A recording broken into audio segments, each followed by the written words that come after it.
꼬리를 흔드는 강아지는 행복하다. 우리 모두 그렇게 배웠습니다. 퇴근 후 미친 듯이 뛰어오르는 반려견을 보며 나를 이렇게나 사랑하는구나 확신하셨을 거예요.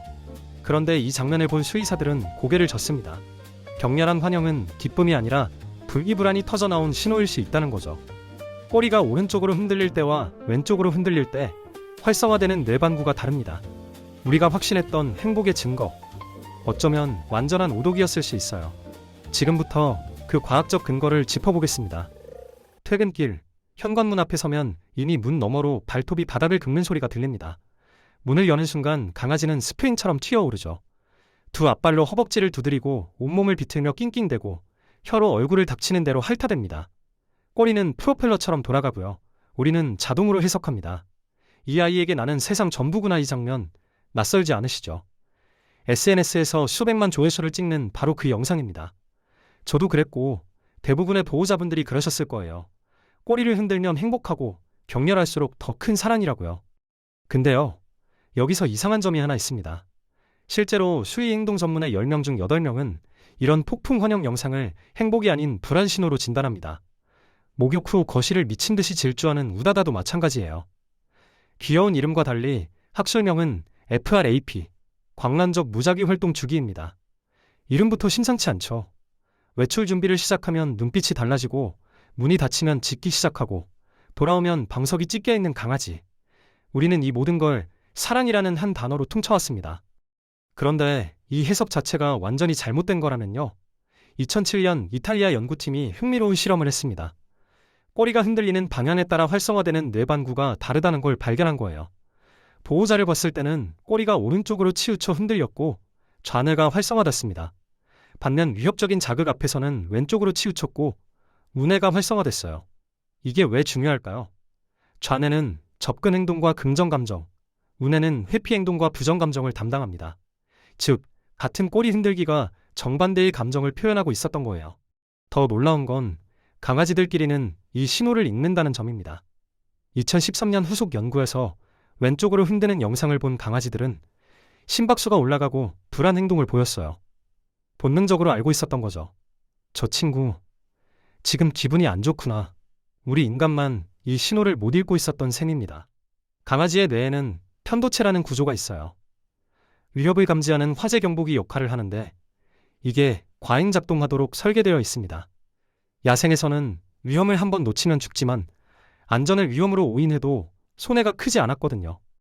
그래서 뇌는 일단 경보부터 울리고 보자는 방식으로 진화했습니다. 현관문이 열리는 그 순간 몇 시간 동안 혼자 남겨진 강아지의 편도체는 계속 경보를 울리고 있었어요. 보호자가 돌아온 순간 그 긴장이 폭발하듯 분출되는 겁니다. 그게 바로 기쁨의 환영이라 불렀던 장면의 실체예요. 2010년 영국 링컨 대학 연구팀은 50마리의 반려견 가정에 카메라를 설치했습니다. 보호자가 떠난 직후부터 돌아올 때까지 행동을 낱낱이 기록했어요. 결과를 보고 연구팀도 당황했습니다. 전체의 80%가 보호자가 떠난 후 30분 이내에 스트레스 징후를 보였어요. 문 앞 서성이기, 낑낑대기, 앞발 핥기. 편안해 보였던 개체는 20%에 불과했습니다. 2020년 스웨덴 연구팀은 더 결정적인 증거를 찾았어요.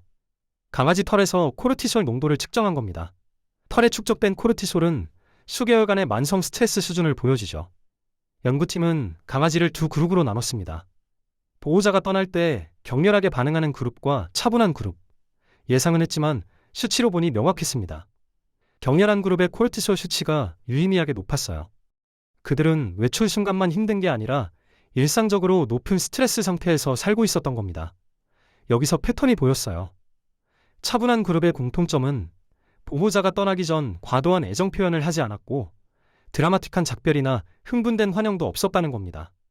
우연이 아니었어요. 결국 과학이 말해주는 건 명확합니다. 격렬함은 사랑의 크기가 아니라 불안의 크기였어요. 자연 상태의 개과 동물은 혼자 남겨지는 일이 거의 없습니다. 늑대 무리는 24시간 함께 이동하고 새끼가 분리되는 건 곧 죽음을 의미했어요. 그래서 개의 뇌에는 분리, 생존 위협이라는 등식이 깊이 새겨져 있습니다. 그런데 지금 우리 집 강아지는 어떤가요? 보호자는 아침에 출근해서 저녁에 돌아옵니다. 하루 10시간 이상 혼자 있어요.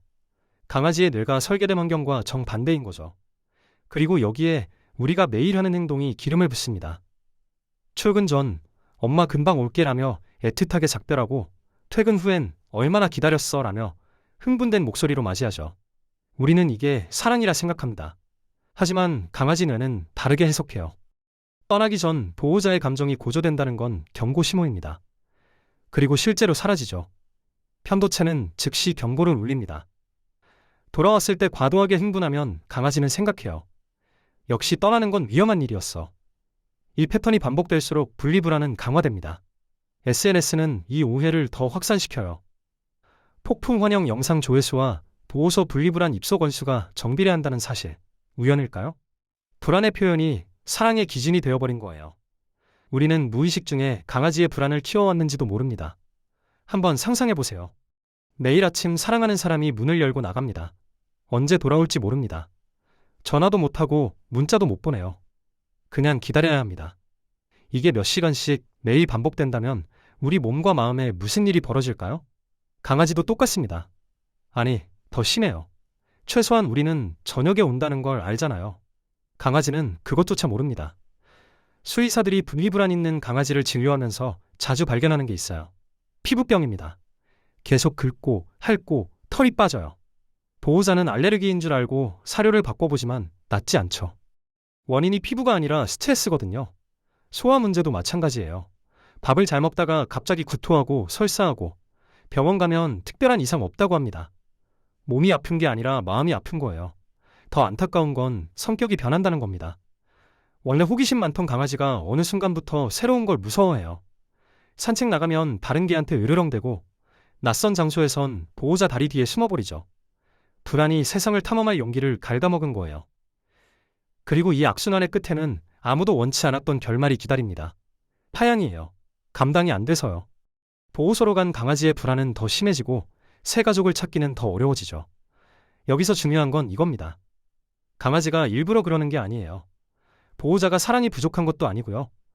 뇌가 그렇게 반응하도록 만들어져 있는 겁니다.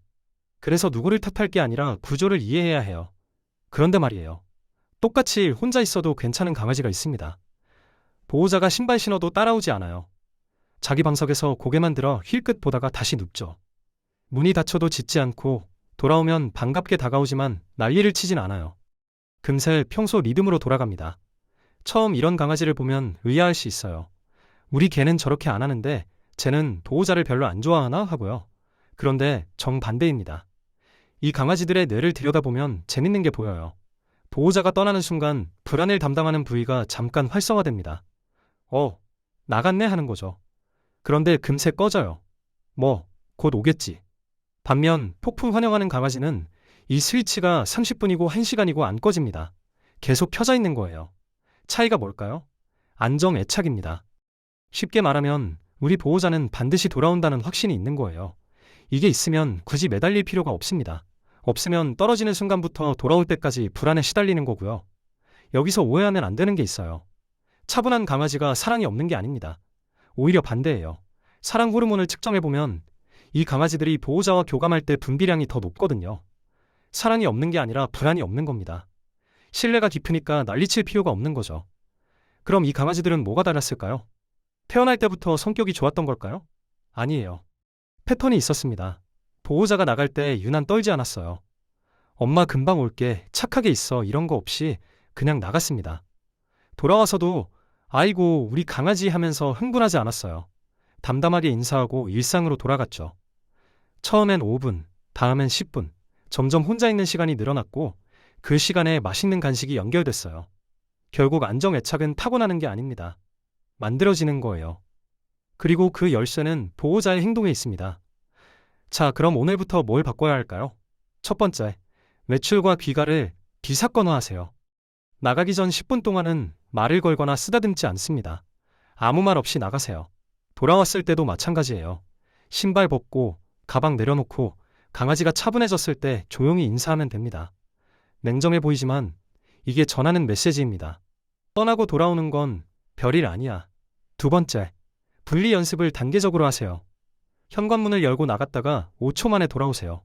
강아지가 무반응이 되면 10초, 30초, 1분으로 늘려가세요. 핵심은 불안해하기 전에 돌아오는 겁니다. 문 밖으로 나가도 금방 돌아오는구나가 각인되면 1시간도 버틸 수 있게 됩니다. 세 번째, 혼자만의 시간을 보상과 연결하세요. 외출할 때만 주는 특별한 간식이 있어야 해요. 콩 장난감에 간식을 얼려 넣어두거나 노즈워크 매트에 사료를 숨겨두세요. 보호자가 나가면 재미있는 일이 생긴다고 연결시키는 거예요. 돌아오면 이 장난감은 치워야 합니다. 외출 시에만 등장하는 특별함이어야 효과가 있어요. 분리불안이 심하면 행동 수정만으로 어려울 수 있습니다. 수의 행동 전문의 상담을 받아보세요. 약물 보조가 필요할 수도 있어요. 약물은 실패가 아닙니다. 뇌의 화학적 불균형을 잡아주는 도구일 뿐이에요. 다시 처음으로 돌아가 볼게요. 우리가 행복의 증거라 믿었던 격렬한 환영, 미친 듯이 흔드는 꼬리, 이것들은 사랑의 크기가 아니라 불안의 깊이를 보여주는 신호였습니다. 그렇다면 진짜 행복은 어디에 있을까요? 역설적이게도 조용함 속에 있습니다. 여러분의 강아지가 거실 한가운데서 네 발을 하늘로 뻗고 코를 골며 자고 있다면? 그건 이 공간에 위협은 없다는 절대적 확신의 표현이에요. 보호자 옆에 엉덩이를 붙이고 등을 돌린 채 잠든다면? 내 등 뒤는 당신이 지켜줄 거야 라는 신뢰의 증거입니다. 외출할 때 본척만척 자기 방석으로 가는 강아지. 처음엔 서운할 수 있어요. 하지만 이게 최고의 찬사입니다. 우리 보호자는 반드시 돌아온다. 이 믿음이 완성됐기에 불안해할 이유가 없는 거죠. 쿨한 배웅은 냉담함이 아니라 안정애착의 완성이에요. 2024년 연구에 따르면 강아지는 보호자의 슬픔을 후각으로 감지합니다. 스트레스 받을 때 나오는 화학물질을 90% 이상의 정확도로 맡아내요. 당신이 우울할 때 곁으로 다가와 조용히 몸을 기대는 건 우연이 아닙니다. 당신을 위로하려는 의도적 행동이에요. 그리고 옥시토신 연구. 인간은 남의 괴를 만져도 사랑 호르몬이 나옵니다. 하지만 강아지는 오직 자신과 유대를 형성한 보호자와 교감할 때만 이 호르몬이 분비돼요. 강아지에게 사랑이란 세상에서 오직 당신에게만 향하는 겁니다. 오늘 퇴근 후 관찰해보세요. 꼬리가 어느 방향으로 흔들리는지, 흥분이 얼마나 빨리 가라앉는지, 격렬함 대신 고요함을 발견한다면 그건 당신이 이미 좋은 보호자라는 증거입니다. 가장 큰 사랑은 가장 조용한 형태로 존재하는 법이니까요. 오늘 이야기가 여러분 마음속 얽힌 매듭을 조금이나마 풀어주었기를 바랍니다. 우리는 내일 조금씩 더 단단해지고 있어요. 다음 심리학 이야기도 따뜻하게 준비해두겠습니다. 우리 다음 영상에서 만나요.